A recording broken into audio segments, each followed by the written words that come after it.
Memasuki puncak arus balik 2026, volume kendaraan di ruas tol Jakarta Cikampek Selasa malam terpantau ramai lancar.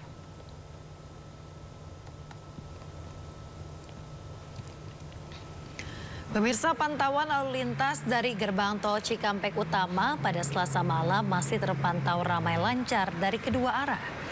Arus lalu lintas dari Jakarta menuju gerbang tol Cikampek Utama maupun sebaliknya nampak lancar. Hal ini disebabkan lantaran telah diberlakukannya sistem one way nasional dari kilometer 414 gerbang tol Kalikangkung hingga kilometer 70 gerbang tol Cikampek Utama. Sementara itu pemirsa, dari kilometer 70 hingga kilometer 55 tol Jakarta Cikampek sudah diberlakukan rekayasa kontraflow. Pihak Jasa Marga mencatat pada Selasa malam lebih dari 60.000 kendaraan keluar dari gerbang tol Cikampek Utama menuju arah Jakarta. Selain itu, pihak Jasa Marga menyebut puncak arus balik 2026 sudah dimulai pada Selasa dini hari.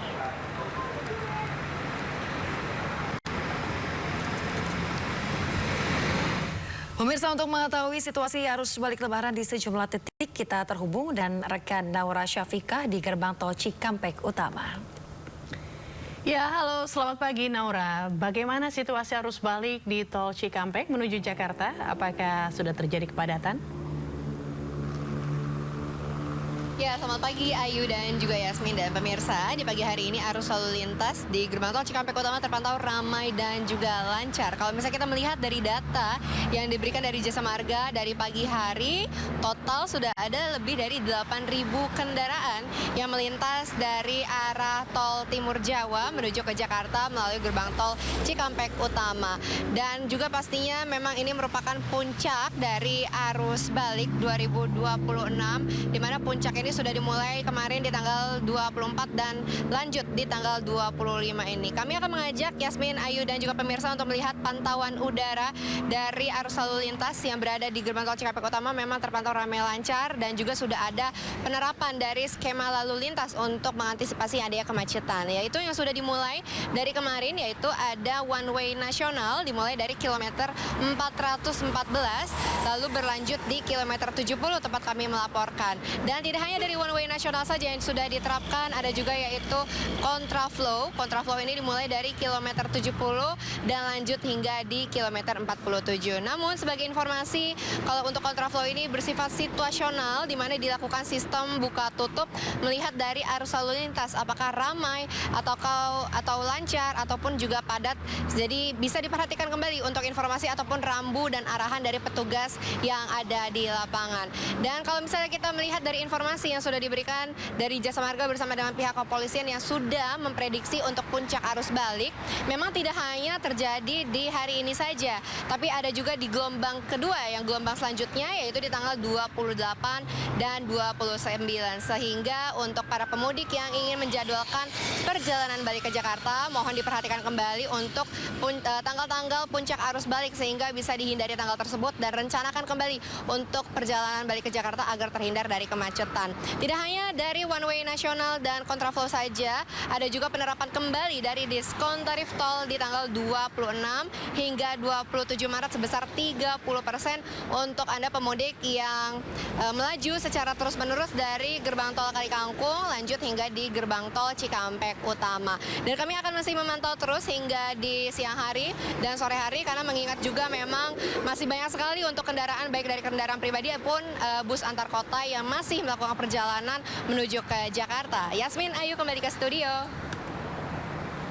Ya, terima kasih Naura Syafikah. Laporannya langsung dari gerbang tol Cikatama. Selamat bertugas kembali. Ya pemirsa, seolah seperti tidak ada obatnya, horor kemacetan di eksit tol Parungkuda, Kabupaten Sukabumi, Jawa Barat kembali terjadi. Ribuan kendaraan tak bergerak selama berjam-jam hingga menuju arteri Cibadak. Akibat kemacetan itu, sebuah ambulans pengangkut pasien kritis ikut terjebak tak bergerak.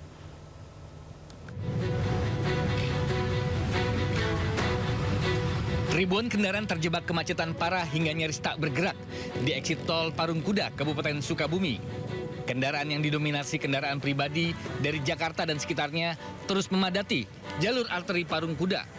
Tak hanya roda 4, ribuan pemotor juga ikut terjebak kemacetan. Selain tingginya volume kendaraan, penyebab kemacetan juga disebabkan penyempitan jalan dari eksit tol Parungkuda ke jalur arteri. Polisi juga sudah melakukan sistem satu arah untuk mengurai kemacetan. Sementara itu, horor kemacetan di jalur arteri Cibadak terjadi hingga malam hari. Bahkan ambulans yang mengangkut pasien kritis terjebak di tengah kemacetan. Banyaknya pemotor yang menyalip dengan melawan arus memperparah kemacetan yang terjadi di jalur arteri.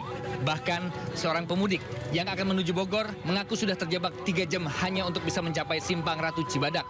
Padahal, jika arus lalu lintas normal, hanya setengah jam perjalanan. Dari Sukabumi, Jawa Barat, Budi Setiawan, iNews melaporkan.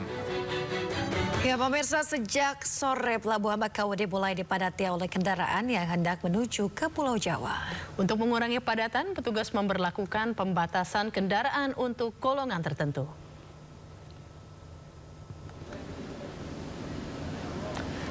Pelabuhan Bakauheni menerapkan pembatasan kendaraan sebagai antisipasi terjadinya kepadatan di area pelabuhan. Kendaraan yang diizinkan menyeberang melalui Pelabuhan Bakauheni diantaranya kendaraan golongan 1, 2, 3, 4A, 5A, dan 6A. Selain itu, mekanisme delaying system di ruas tol Bakauheni turut direncanakan untuk menghadapi puncak arus balik 2026.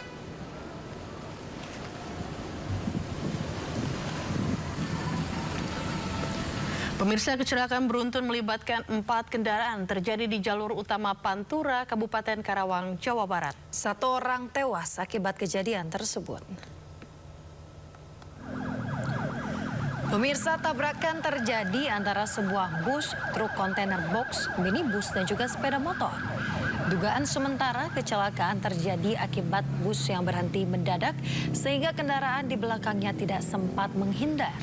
Pengendara sepeda motor tewas seketika di lokasi kejadian setelah mengalami luka parah di bagian kepala. Korban selanjutnya dievakuasi petugas ke ruang jenazah Rumah Sakit Sentral Medika Jatisari, Kabupaten Karawang. Selain itu, petugas juga segera mengevakuasi kendaraan yang terlibat. Kejadian ini sempat menyebabkan antrian panjang kendaraan terjadi dari arah Jakarta maupun Cirebon.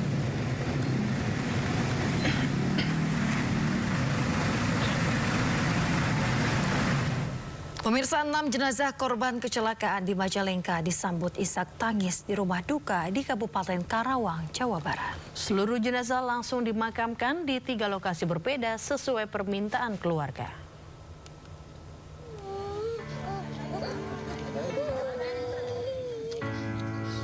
Isak tangis keluarga, kerabat, dan tetangga mewarnai kedatangan 6